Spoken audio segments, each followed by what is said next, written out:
നോക്കട്ടെ നോക്കട്ടെ.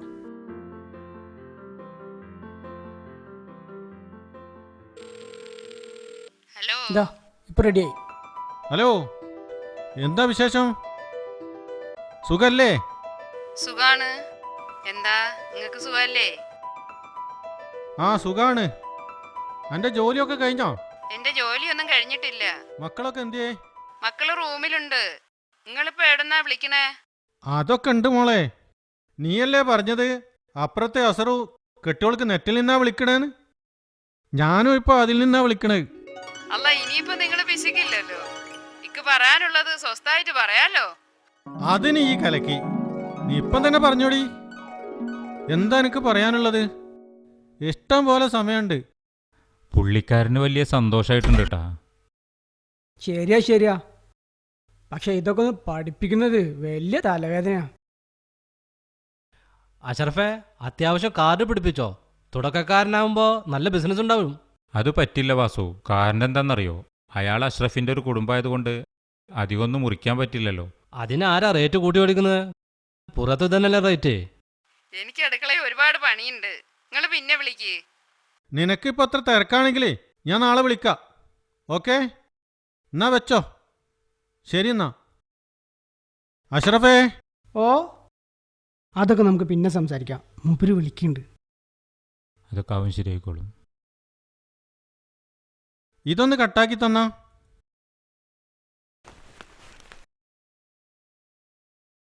ലൈൻ എങ്ങനെ? ക്ലിയർ ഉണ്ടായിരുന്നോ? നല്ല ക്ലിയറാ. നല്ല ക്ലിയർ ഉണ്ടായിരുന്നോ? ആ.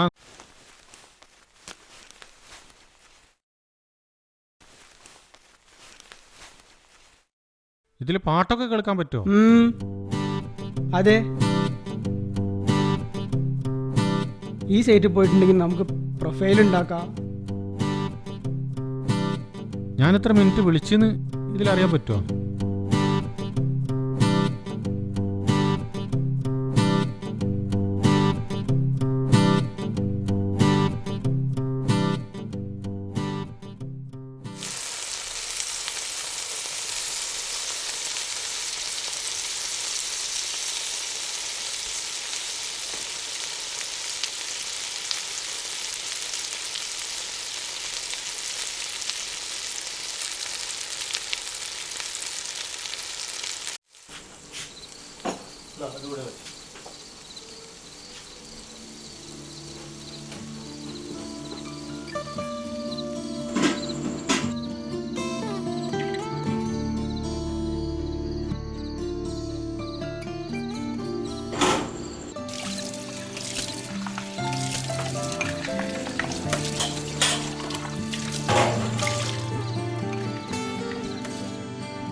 ദേ, ഇത് കണ്ടോ വാസണ്ണ?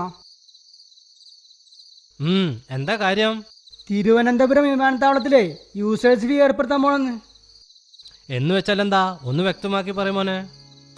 മുമ്പ് നെടുമ്പാശ്ശേരിക്കാര് 500 രൂപ വെച്ച് യാത്രക്കാരിൽ നിന്ന് പിരിച്ചിരുന്നില്ലേ? അതുപോലെ ഇപ്പൊ തിരുവനന്തപുരത്ത് നിന്ന് യാത്ര ചെയ്യുന്നവരും 750 വെച്ച് ഫീസ് കൊടുക്കണം. അത്ര എന്തൊരു ഏർപ്പാടാണ് റബ്ബേ. അത് വലിയ കഷ്ടമാണല്ലോ അഷ്റഫേ.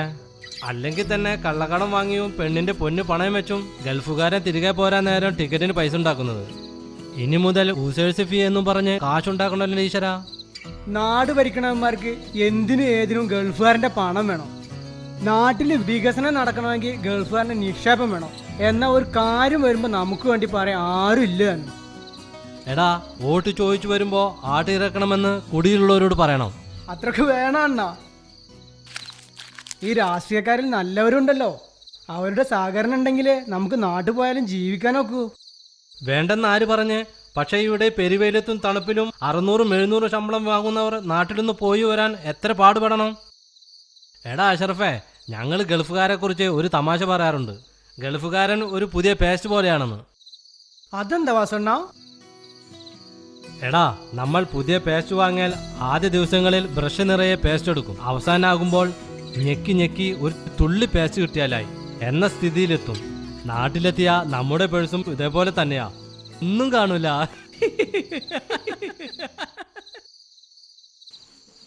അല്ലെങ്കിലും കേന്ദ്രത്തിൽ നമ്മൾ പ്രവാസികളുടെ കുറെ കോടി സെക്യൂരിറ്റി ഡെപ്പോസിറ്റ് ആയി ഉണ്ടല്ലോ, അതിൽ നിന്ന് കുറെ എടുത്ത് വിമാനത്താവളം പണിഞ്ഞൂടെ?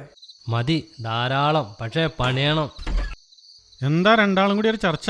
ഒന്നുമില്ല, പത്രം നോക്കിയിട്ട്. എന്താ ഇന്നത്തെ സ്പെഷ്യല്? സ്പെഷ്യലൊന്നുമില്ല, അത് നമ്പറൊക്കെ പഴയ തന്നെയാ, കളറൊന്നും മാറ്റിയിട്ടുണ്ടേ ഉള്ളൂ. ഇതെടുത്തിന്റെ തലയിൽ ഞാൻ കൊട്ടും. ഉണ്ടാക്കിയ മുഴുവൻ തിന്നും ചെയ്യും, എന്നിട്ട് കുറ്റം പറയുകയും ചെയ്യും. ഞാൻ ചുമ്മാ പറഞ്ഞല്ലേ വാസുണ്ണ, ചൂടാവല്ലേ.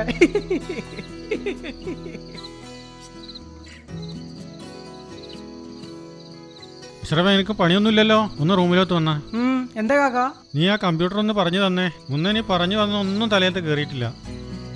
വെറുതെ ഈ കയ്യിൽ പിടിച്ചിട്ടൊന്നും കാര്യമില്ലല്ലോ, ഇതൊക്കെ ഒന്ന് മനസ്സിലാക്കണ്ടേ? നീയൊന്ന് ശരിയാക്കി കൊടുക്ക്. കാക്കൊന്ന് നാട്ടിലേക്ക് വിളിക്കട്ടെ. അതൊക്കെ എനിക്കറിയാം, ഓണാക്കാനും ഓഫാക്കാനും ഫോൺ ചെയ്യാനും ഒക്കെ. അതൊക്കെ ഞാൻ പഠിച്ചു. ആ, ഞാൻ പോരാ. 5 മിനിറ്റ് കഴിഞ്ഞിട്ട് മതി. ഇപ്പോഴൊന്ന് ഞാനൊന്ന് വിളിക്കട്ടെ.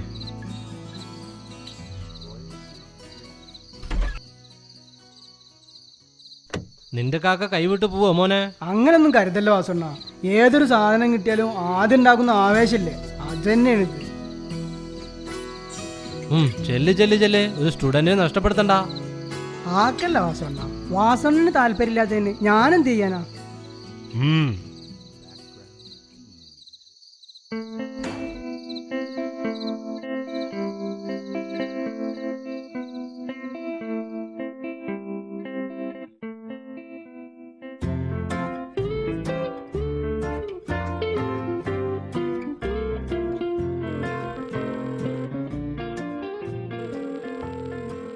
ഹലോ. ഹലോ, എന്താ സൈനോ വിശേഷങ്ങള്? സുഖല്ലേ? സുഖാണ്. എന്താ നിങ്ങളുടെ വിശേഷങ്ങള്? കാല് കടച്ചിലിന് കുറവില്ലേ? മരുന്നെല്ലാം തീർന്നോ? ഇനി കൊടുത്തേക്കണോ? വേണ്ട വേണ്ട, ഇവിടെ ഉണ്ട്, കഴിഞ്ഞിട്ട് ഞാൻ പറയാം. എന്തേ കുട്ടികള്? അപ്പുറത്തുണ്ട്. എന്റെ ഉമ്മ വന്നിരുന്നു. നിങ്ങൾ അങ്ങോട്ട് വിളിച്ച വിവരം പറഞ്ഞ് മക വലിയ സന്തോഷായത്രേ. നിങ്ങൾ തീരെ വിളിക്കാറില്ലല്ലോ. അത് പറയാനാ എൻ്റെ ഉമ്മ വന്നത്? അതോ? അല്ല, നിങ്ങളോട് ഒരു 50,000 അയച്ചു കൊടുക്കാൻ പറയാൻ വന്നതാ. അല്ല പിന്നെ, കെട്ടുകണക്കിനല്ലേ എൻ്റെ വീട്ടുകാരെ സഹായിക്കുന്നത്. അള്ളാന്റെ അനുഗ്രഹം കൊണ്ട് അവർക്കിപ്പോൾ ഒരു ബുദ്ധിമുട്ടുകളും ഇല്ല. ഈ ചൂടായല്ലേ സൈനോ, ഞാൻ വെറുതെ ചോദിച്ചതാ. എന്റെ ആങ്ങളേനെ കാണാറില്ലേ? എന്താ ഓന്റെ വിശേഷങ്ങള്? ഓനക്കൊരു കുഴപ്പമില്ല, സുഖം തന്നെ. എന്താ ഈ റഫീഖിന്റെ ജോലിയുടെ കാര്യം? ശരിയായോ? ആ, ശരിയാവും. 2-3 സ്ഥലത്തൊക്കെ കൊടുത്തിട്ടുണ്ട്. എന്തായാലും ഏതെങ്കിലും ഒരു ജോലി ശരിയാക്കിക്കോളീ. അവനെ ഇങ്ങോട്ട് തിരിച്ചുവിടണ്ട.